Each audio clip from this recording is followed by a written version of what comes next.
sait pas se battre donc on bagarre, il met des coups de chlasse. Elle est bonne mais je vais pas la ken parce qu'elle écoute Naps. J'encule ces putains d'industrie, j'encule les rappeurs. C'est bien la haine qui fait que j'avance, c'est pas la vapeur. Et il est où le Caris d'or noir qui lâche des textes gore? Pour lui la réussite c'est faire un gosse avec une escorte. Trou du cul, t'es aussi con que tes textes. Tu t'es fait baiser par le duc, en fait t'es comme tes ex. Moi j'ai pas peur de ce foutu game, y'a que des tapettes. J'aimerais savoir ce que Gérard pense de la meuf de Sadek. Quelle ironie du sort, les bourges disaient des anciens pauvres. Les petits blancs du 16e bande sur 20 noirs dans un bloc. Ils sont en crise identitaire comme cynique. T'as fait de la tôle et du rap, ça vaut pas le coup de faire 10 livres. J'encule les blancs timides, genre l'homme pas les Roméo. Ils violent des petites meufs en soirée, disent qu'on leur file le mauvais rôle. Mais c'est ça quand tu joues l'acteur, et dire quand j'ai le c'est sa sœur. Avant de jouer la féministe, dis à ton frère tenir sa queue. Ça fait des leçons de morale mais ça regarde pas ses proches.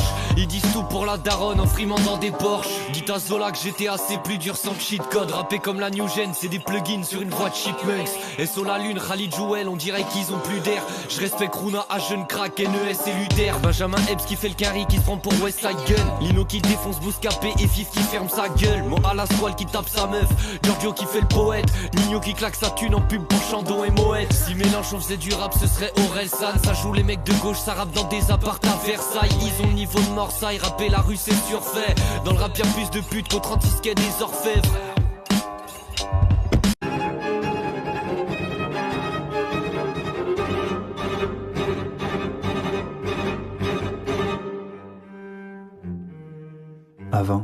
Avant l'invasion, avant la décadence, avant que ce pays perde son âme, la poésie était dédiée à la nature, la grandeur, la beauté, au mystère, à la mort, à l'amour, aux femmes et à la féminité.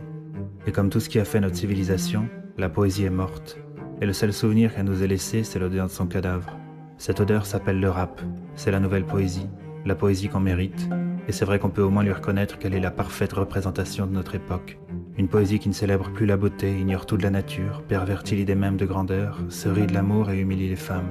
Et le rappeur n'y peut rien, même quand il essaye de parler d'autre chose, de sa souffrance, de l'injustice, de son ego, de la police, de son statut de victime, la plus haute des distinctions sociales de notre époque, de la violence qu'il impose et qui fait toute sa fierté, de sa religion de paix, d'amour et d'égorgement. Bref, quel que soit le sujet dont il parle, il faut qu'il insulte une femme, une mère, comme il cracherait par terre. Peut-être parce qu'il en veut à la sienne de ne pas avoir réussi à l'éduquer. Elle avait pourtant eu de quoi s'entraîner avec ses 14 autres frères et sœurs. Résultat, il est coincé pour toujours dans une adolescence qui ne fera jamais de lui un homme. Il reste bloqué au stade anal et la merde commence à lui couler par la bouche. C'est ça, l'odeur de la poésie d'aujourd'hui. Une diarrhée verbale, un syndrome de Tourette. Comme un gamin à la couche pleine de merde qui dit des gros mots pour le simple plaisir de dire des gros mots. C'est comme ça qu'à l'école, on est passé de ferme ta boîte à camembert à ferme ta gueule, je vais te niquer ta mère. Une évolution, une révolution de la langue, de la syntaxe, de la pensée. Une évolution donc un progrès. C'est la marche du monde, il ne s'arrêtera plus, il t'écrasera la gueule. Ce monde à venir, c'est un monde où les souvenirs de jeunesse seront cristallisés dans les délicats poèmes de ces victimes éternelles qui vous crachent à la gueule que les femmes sont des putes, que la France est raciste, que le crime est une vertu, qu'il faut écraser l'autre. Le tout dans une parodie maladroite de virilité qui rapproche de plus en plus le rappeur de l'enfant et l'éloigne encore un peu davantage de l'homme.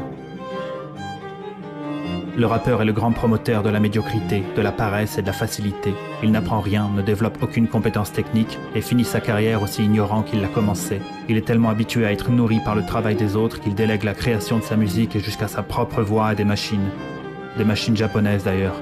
Ce pays qui a su garder son identité en remplaçant justement l'immigration par des machines. Nous on se dit qu'on aurait bien fait la même chose. Et c'est finalement l'immigration qui a donné d'elle-même son âme à ces machines. Le rap apprend aux gosses à se complaire dans leur merde. Il rend désirable et indépassable le monde qu'il dépeint. La misère et la violence ne sont plus dénoncées, elles sont devenues un but. Pour s'en sortir, soit le rap, soit le foot. S'en sortir autrement, c'est trahir. Mieux vaut choisir la médiocrité. L'échec est devenu un acte engagé. Ça fait mentir la France, cette salope de colonisatrice. Cette France qui voulait tellement y croire à l'égalité des chances qu'elle a baissé le niveau au détriment des siens. Et pour faire croire que le niveau montait, on a baissé les exigences. Et on a creusé, putain, très bas, très profond. Sans se rendre compte que c'était la tombe de la France qu'on creusait. Et cette merde, on finira par l'étudier à l'école. On s'habituera à l'odeur jusqu'à trouver que ça sent bon. Et les rappeurs, ces poètes de la décadence, ces révolutionnaires de l'art à l'orifice chimérique mi-bouche, mi-trou du cul, ne se seront jamais rendus compte qu'ils s'étaient toute leur vie contentés de dire ce qu'on leur avait demandé de dire. Parce que c'est ça le génie de la gauche. Son secret pour se perpétuer, c'est d'être un virus qui se fait passer pour le remède. Le dogme a fini par passer pour de la rébellion. Et les rappeurs, nos poètes, ces êtres de pur instinct, n'auront jamais été capables de voir qu'ils accomplissaient au-delà de toutes les espérances, les fantasmes de l'élite progressiste qui leur aura fourni toute leur vie durant, à la fois leurs souffrances et leurs rêves.